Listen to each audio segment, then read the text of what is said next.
Ceci a un rapport avec la bonne manière de voir les choses, de les percevoir. Et voici ce qu'il dit. Car la figure de ce monde passe. Frère, la réalité est que tout ce qui a un rapport avec ce monde s'évaporera, et s'évaporera aussi vite qu'un claquement de doigts. Nous sommes dans un monde temporaire, et tout ceci n'est pas pour l'éternité. Écoutez, alors que vous marchez vers l'hôtel où se tient l'homme qui vous attend, pour vous mesdames, et que vous remontez l'allée, vous pouvez penser que c'est la plus grande chose, la plus belle chose, celle que votre cœur a toujours désirée, et que par conséquent cela dure pour toujours. Mais c'est faux, cela ne dure pas pour toujours. Si vous placez votre joie dans le mariage, elle passera, elle s'évaporera. Rien de ce que nous avons ici maintenant ne sera peut-être là dans 50 ans. Aucun mariage. La plupart des mariages dans cette pièce dans 50 ans seront terminés, seront achevés, et votre femme ne sera plus votre femme, et votre mari ne sera plus votre mari. Soit parce que vous serez mort ou que Christ sera revenu et il n'y aura pas de mariage là-bas. Le mariage est pour ce monde qui passe, ce monde qui s'en va. C'est pourquoi ceux d'entre nous qui avons des familles, des femmes, des maris, des enfants, devrions vivre comme n'en ayant pas, parce que toutes ces choses passeront. Tout ce que je peux dire, c'est que Paul, c'est un langage risqué, un langage osé. Ne faites ni du mariage, ni de votre femme, ni de votre mari, votre paradis, parce que ces choses s'envoleront, elles prendront fin. Toutes ces choses passeront, et la fin de toutes choses est proche. Et même ceux d'entre nous en Christ qui seront secourus à la fin, nous serons recueillis dans les bras de Christ, pour ne pas que nous ne soyons précipités. Frères, le temps est à sa fin, et le monde autour de nous est en train de périr. Les gens à Corinthe regardaient au mariage comme étant l'endroit, la chose dans laquelle ils allaient mettre leur confiance, la chose dans laquelle ils allaient placer leur espérance. Ils regardaient au mariage comme ce qui est précieux, et considéraient le fait d'avoir des rapports sexuels comme ce que l'on devait désirer, ou encore le fait de ne pas en avoir comme ce que l'on devait désirer.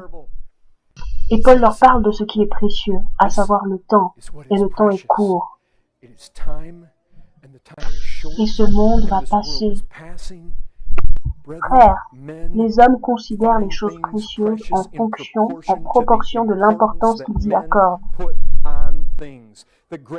Plus cette chose a la faculté d'influer sur leur bien-être, plus ils y accorderont de l'importance. Frères, réalisez-vous que notre bien-être pour l'éternité est fonction du temps? Le temps n'est pas seulement précieux à cause de son importance, le temps est précieux à cause de sa brièveté. Le temps est très court. Bien souvent, quand une chose est rare, pensez à la rareté. Quand les hommes trouvent quelque chose de rare, bien souvent, ils ont tendance à lui accorder de la valeur. Pensez aux timbres, aux cartes de baseball.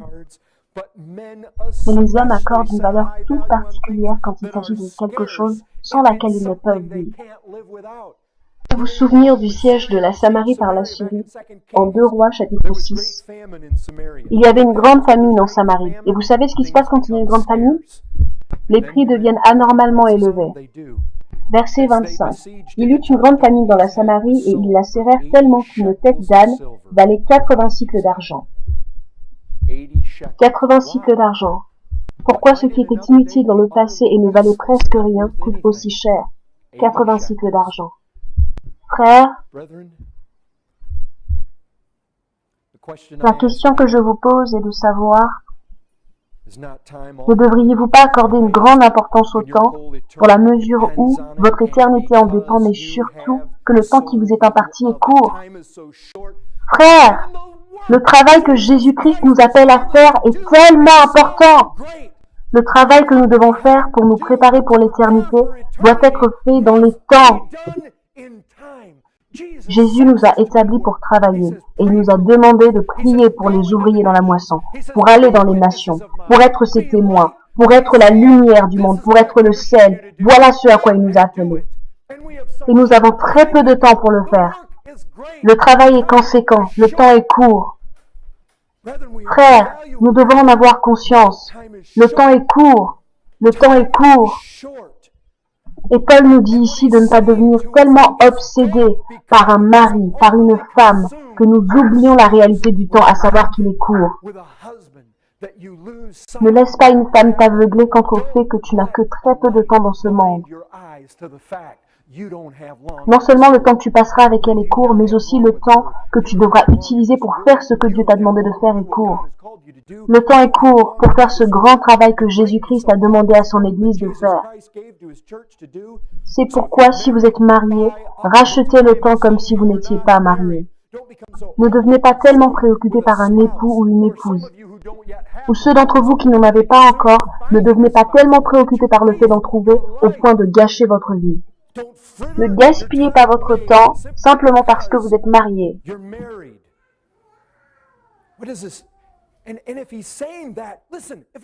S'il le dit, écoutez, s'il le dit aux hommes mariés, s'il leur dit de vivre comme s'ils n'avaient pas d'épouse, à plus forte raison ceux qui sont célibataires.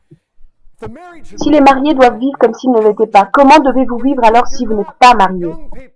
Jeunes gens, rachetez-vous le temps avec la ferveur que vous permet le célibat, ou bien gâchez-vous votre temps. La porte tourne sur ses gonds et le paresseux sur son lit. Proverbe chapitre 26, verset 14. Frères, ceci est bien réel. Le temps est précieux à cause de l'incertitude de sa brièveté. Le temps n'est pas seulement court, mais vous êtes aussi incertain quant à sa brièveté. Et il est bien plus bref que ce que vous pensez. Vous pouvez perdre quelque chose de précieux, quelque chose que vous chérissez, et que la chose vous soit restaurée. La police peut arrêter le voleur afin que cette chose qui vous a été volée vous soit restaurée. Vous pouvez vous faire voler votre porte-monnaie ou le laisser tomber quelque part et qu'une personne le trouve et vous le renvoie. Et là, vous l'aurez à nouveau. La vérité est que si vous perdez le temps, vous ne pourrez pas l'avoir à nouveau. Vous pouvez perdre votre réputation. C'est difficile à restaurer, mais encore une fois, vous pourrez la restaurer. Frère, une fois que le temps est passé, il est passé pour toujours. Un point, c'est tout. Et cela importe peu que vous soyez comme Pierre, que vous vous repentiez, que vous ayez la tristesse selon Dieu, que vous vous mettiez à vos genoux pour pleurer amèrement. Frère, vous serez pardonnés, mais peu importe à quel point vous vous repentiez, vous ne pouvez pas restaurer le temps perdu.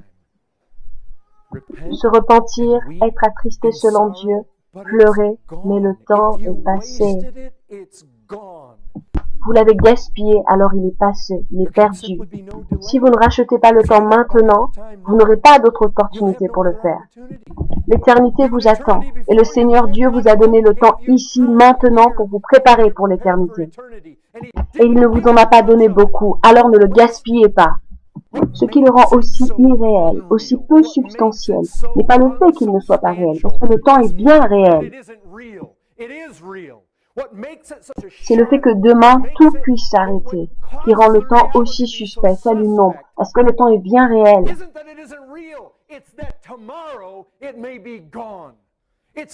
La brièveté du temps me fait comprendre que je ne peux pas mettre mon espérance dans le mariage. Je ne peux pas redescendre l'allée alors que je sors avec ma femme du bâtiment de l'église et me dire « Génial, maintenant je vais vivre pour toujours. » Car mon mariage va durer pour toujours.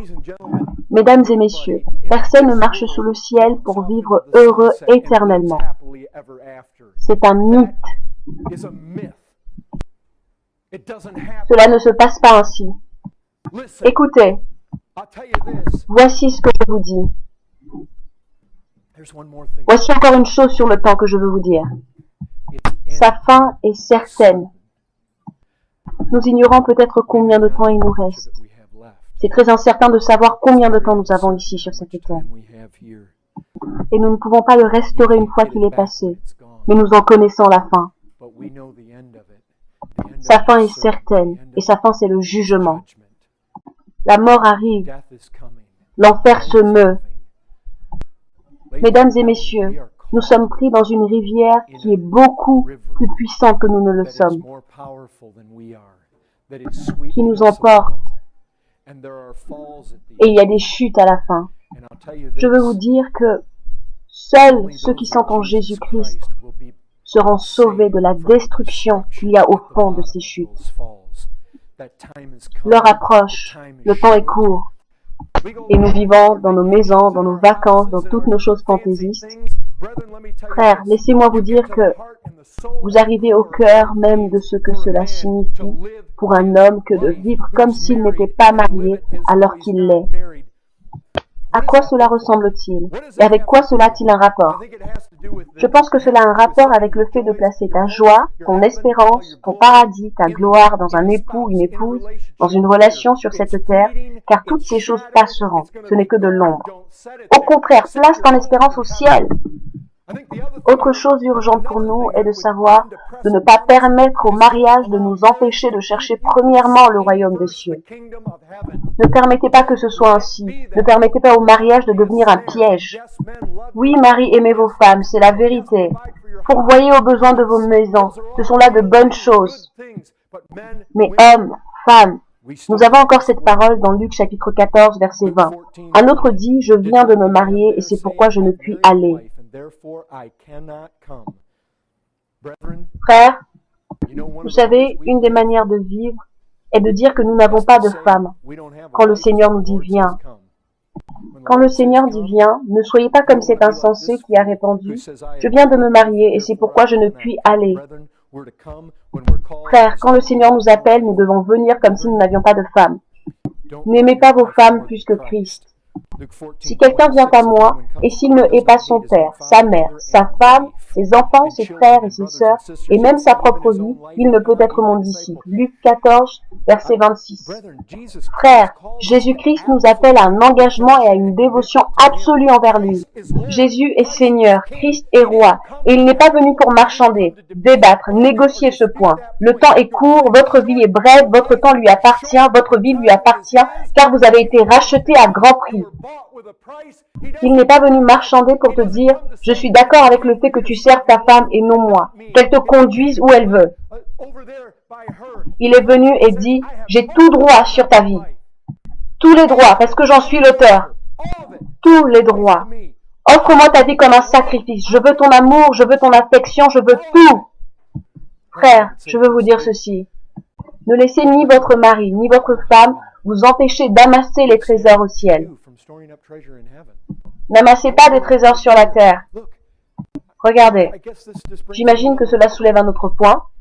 Vous qui êtes mariés, vivez comme si vous n'avez pas de mari, comme si vous n'avez pas de femme, lorsque cela concerne votre foi. Qu'ai-je voulu dire par là? Certains, pendant qu'ils sont célibataires, sont prêts à voyager pour aller aider, mais quand ils sont mariés, j'ai une famille. Frère, Dieu ne peut-il pas préserver l'un comme il peut préserver les deux?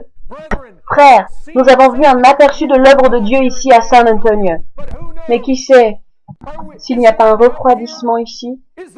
Est-ce que Dieu est en train de se retirer? Nous accrocherons-nous à nos passions pour reléguer Dieu au second plan, ou alors nous accrocherons-nous à lui pour dire « Seigneur, s'il te plaît, ne t'en va pas. Nous t'en supplions, n'arrête pas de sauver. Nous t'en supplions, reviens dans une plus grande puissance. Nous avons besoin de plus, car nous n'y avons presque pas encore goûté. Frère, c'est le temps, et c'est le temps où nous avons été appelés à vivre.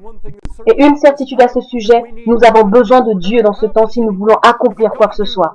Si nous voulons persévérer, si nous voulons être victorieux, nous ne pouvons le faire que dans les temps. Dieu aide-nous. Attachez-vous à Dieu dans ces temps.